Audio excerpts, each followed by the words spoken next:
नमस्कार मित्रों, आप सभी का एक बार फिर से स्वागत है द स्ट्रैटेजिक फैक्ट्स विद आकाश में। दोस्तों, मिडिल ईस्ट इस समय शायद अपने सबसे खतरनाक दौर से गुजर रहा है।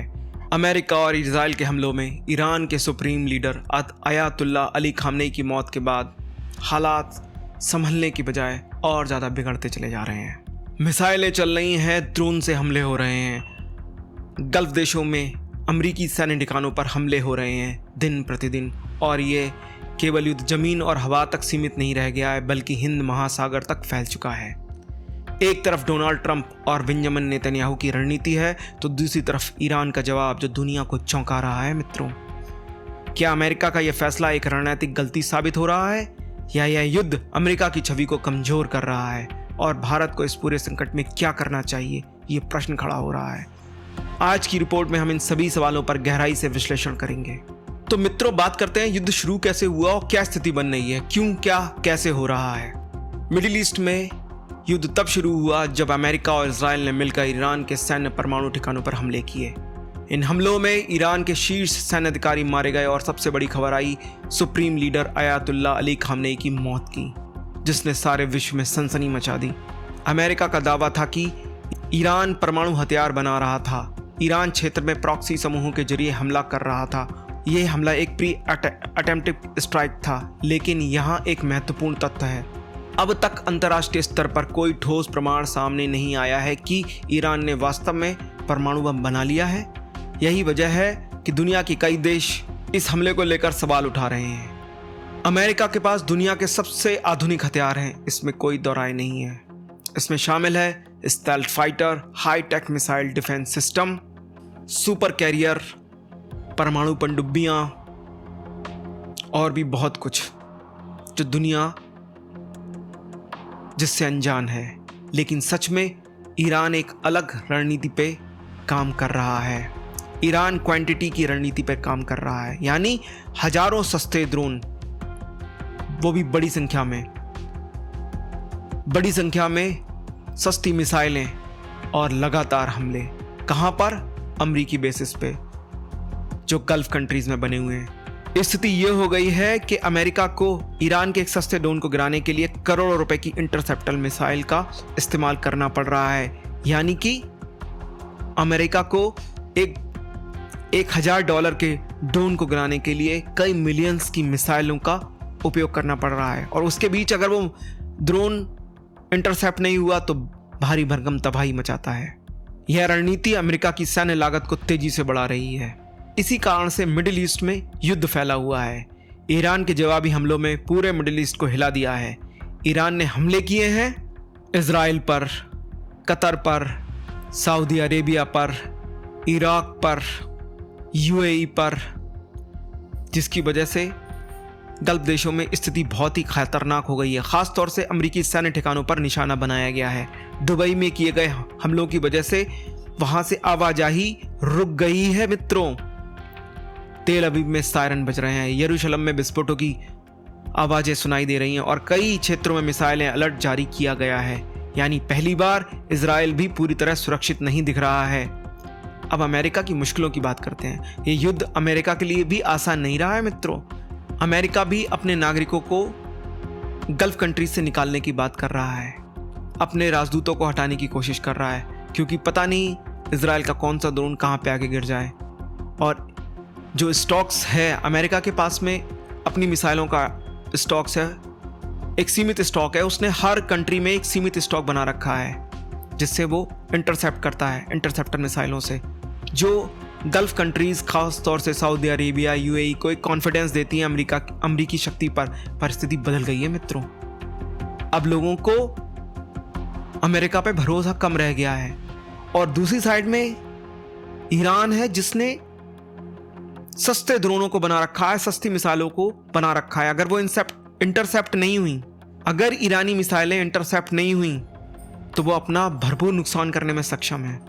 यह संकेत है कि इस स्थिति अमेरिका के नियंत्रण से अब बाहर जा रही है। यही नहीं, कई अंतर्राष्ट्रीय कंपनियां और विदेशी नागरिक मिडिल ईस्ट छोड़ रहे हैं। जो लोग गल्फ कंट्रीज को सबसे सेफ मान रहे थे वो गल्फ कंट्रीज को छोड़कर भाग रहे हैं। मित्रों, सबके ऊपर एक प्रेशर है। इस बात का प्रेशर कि अपनी जान बचाई जाए। यहाँ तक कि सऊदी अरेबिया से खेलने वाले अंतर्राष्ट्रीय खिलाड़ी भी सुरक्षा कारणों से देश छोड़ के भाग रहे हैं। ये स्थिति बिल्कुल भी अच्छी नहीं है मित्रों।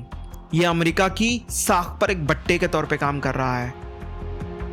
आज की डेट में अमेरिका ने पूरे गल्फ कंट्रीज के अंदर अपने बेस बना रखे हैं और लोग उनके इस बात से लेकर सहमत हैं, सुरक्षित महसूस कर रहे थे कि अमेरिका है तो हमारा कोई कुछ नहीं बिगाड़ सकता। लेकिन ईरानी सस्ती मिसाइलों ने अमेरिका को प्रेशर में डाल दिया है। अमेरिका के एक करोड़ों डॉलर्स की एक मिसाइल और ईरान का लाखों रुपए का एक सस्ता सा ड्रोन बराबरी काम कर रहा है।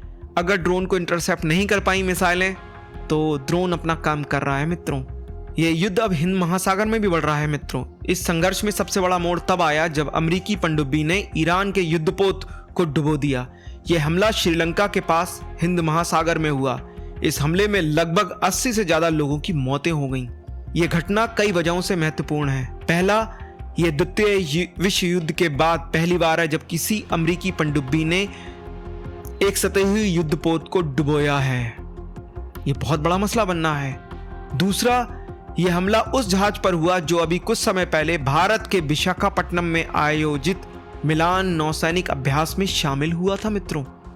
इसलिए यह घटना भारत की सुरक्षा रणनीति के लिए भी महत्वपूर्ण है। अब मित्रों बात करते हैं कि इससे भारत पे क्या चिंता बढ़ रही है, भारत को क्या परेशानी है।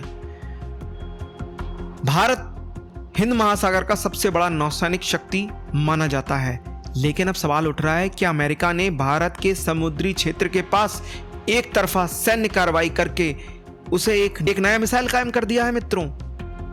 भारत और अमेरिका के बीच 2016 में लिमुआ समझौता हुआ था। यह समझौता दोनों देशों को एक दूसरे के सैन्य ठिकानों को उपयोग करने की अनुमति देता है, इसमें कोई डाउट नहीं है।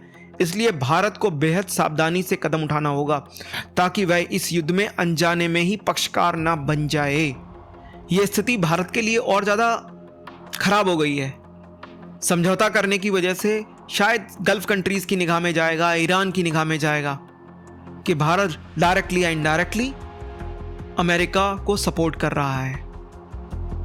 यह भारत की अंतर्राष्ट्रीय छवि को खराब करने वाली स्थिति है। लिमुआ समझौता भारत और यूएस के बीच में पहले ही हो चुका है। एक और बड़ा सवाल, क्या रूस और चीन ईरान के साथ खड़े होंगे? विशेषज्ञों का मानना है कि रूस और चीन दोनों देश ईरान को सीधा सैन्य समर्थन देने से बचेंगे।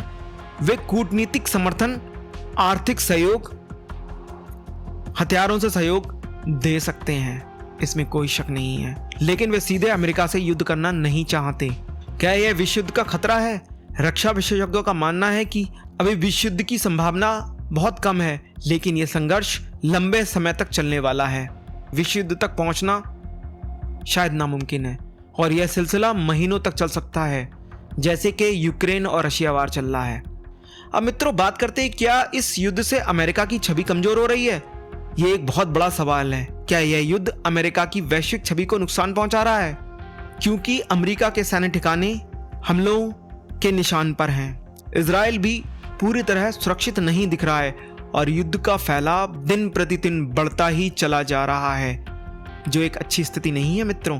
अगर यह युद्ध लंबा चलता है तो अमेरिका की बिग ब्रदर इमेज कमजोर हो सकती है। ऐसी स्थिति में महंगाई बढ़ेगी, अमेरिका की पोजीशन डाउन होगी। मित्रों अब सवाल उठता है, क्या अमेरिका कोई बड़ा कदम उठा सकता है? इतिहास हमें एक बात याद दिलाता है, द्वितीय विश्व युद्ध की, जिसमें अमेरिका ने एटॉमिक बॉम्बिंग की थी हिरोशिमा और नागासाकी पर।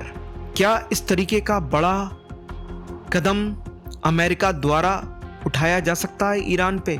क्योंकि ईरान अमेरिकी बेसिस को नुकसान पहुंचा रहा है और अंतर्राष्ट्रीय स्तर पे अमेरिका की छवि दिन प्रतिदिन गिर रही है। हालांकि फिलहाल ऐसा कोई संकेत नहीं है, लेकिन तनाव बढ़ता रहा तो जोखिम बढ़ सकता है मित्रों, जो किसी भी स्थिति में अच्छा नहीं है। विशेषज्ञों का मानना है कि यह युद्ध अब 3 दिशाओं में जा सकता है। पहला, सीमित युद्ध जारी रहेगा।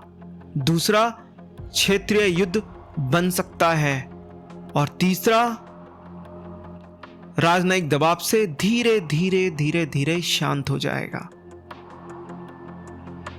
क्या ऐसा होगा? मिडिल ईस्ट में यह युद्ध सिर्फ ईरान और अमेरिका का संघर्ष नहीं है। हाँ, यह संघर्ष केवल अमेरिका और ईरान का नहीं है। यह वैश्विक राजनीति, ऊर्जा सुरक्षा और अंतर्राष्ट्रीय शक्ति संतुलन सब कुछ बदल सकता है। ईरान अपनी रणनीति से अमेरिका को चुनौती दे रहा है दिन प्रतिदिन, लेकिन यह भी सच है कि अमेरिका की सैन्य ताकत अब भी बेहद विशाल है। इसलिए आने वाले हफ्ते पूरी दुनिया के लिए बेहद महत्वपूर्ण होने वाले हैं। मित्रों, अगर यह स्थिति इसी तरीके से बिगड़ती रही, इसी तरीके से युद्ध चलता रहा, तो भारत जैसे देशों के लिए आर्थिक संकट बढ़ेंगे, महंगाई बढ़ेगी। आप जानते हैं हर देश की इकोनॉमी आज की डेट में तेल के ऊपर चल रही है। ऊर्जा सबसे बड़ी जरूरत है, इसमें कोई शक नहीं। भारत के पास 76 दिन का स्टॉक है, ऑयल रिजर्व है, तो तेल को संभाल सकता है। लेकिन LNG PNG का क्या? वो भी तो स्ट्रेट और हुर्मुज़ से आ रही है। ये केवल भारत के लिए परेशानी नहीं है, चाइना और बढ़ती अर्थव्यवस्थाओं के लिए तेल की आपूर्ति की जरूरत होगी। अगर तेल को रोक देगा ईरान, तो पूरे विश्व में एक बहुत बड़ा आर्थिक संकट शुरू हो सकता है। मित्रों, अगर आपको यह विश्लेषण पसंद आया हो तो प्लीज चैनल को लाइक करें, सब्सक्राइब करें, अपना समर्थन दें। धन्यवाद मित्रों। वंदे मातरम। भारत माता की जय।